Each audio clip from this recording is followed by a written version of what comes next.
Super. உங்க 3 பேருக்கு பரிசு ஓகேவா? இப்போ வந்து யார் ஃபர்ஸ்ட் செகண்ட் பாக்கணும்? ஏதுடா வந்துட்டே இருக்கான்.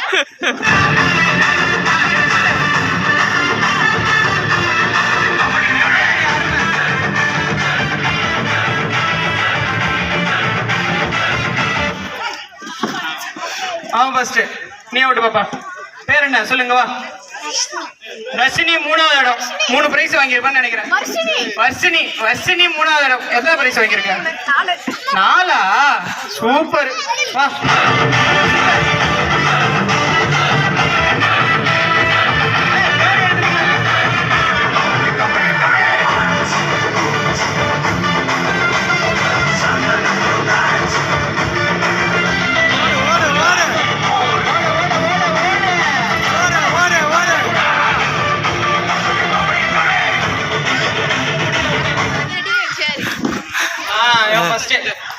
பேர் சொல்லு. ரூபேஷ்.